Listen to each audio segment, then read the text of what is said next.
John 9. As he went along, he saw a man blind from birth. His disciples asked him, "Rabbi, who sinned, this man or his parents, that he was born blind?" "Neither this man nor his parents sinned," said Jesus. "But this happened so that the works of God might be displayed in him. As long as it is day, we must do the works of him who sent me. Night is coming, when no one can work.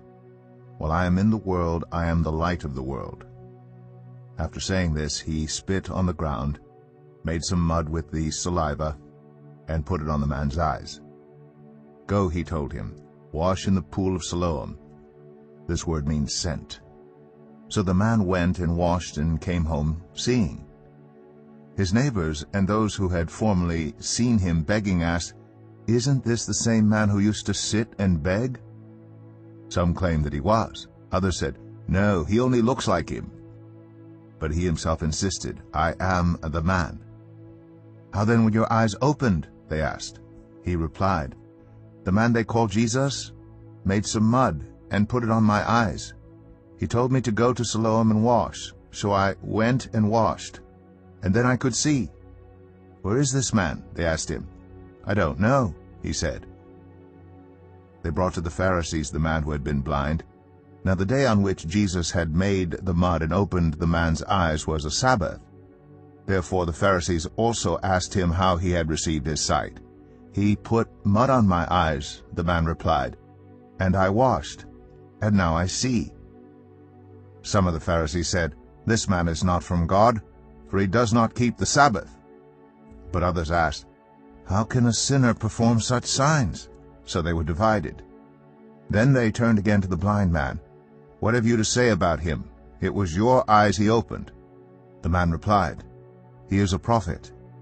They still did not believe that he had been blind, and had received his sight until they sent for the man's parents. "Is this your son?" they asked. "Is this the one you say was born blind? How is it that now he can see?" "We know he is our son," the parents answered, "and we know he was born blind. But how he can see now, or who opened his eyes, we don't know. Ask him. He is of age. He will speak for himself." His parents said this because they were afraid of the Jewish leaders, who already had decided that anyone who acknowledged that Jesus was the Messiah would be put out of the synagogue. That was why his parents said, "He is of age. Ask him." A second time they summoned the man who had been blind. "Give glory to God by telling the truth," they said. "We know this man is a sinner." He replied, "Whether he is a sinner or not, I don't know. One thing I do know. I was blind, but now I see." Then they asked him, "What did he do to you? How did he open your eyes?" He answered, "I have told you already, and you did not listen. Why do you want to hear it again? Do you want to become his disciples too?" Then they hurled insults at him and said, "You are this fellow's disciple. We are disciples of Moses. We know that God spoke to Moses, but as for this fellow, we don't even know where he comes from." The man answered, "Now that is remarkable.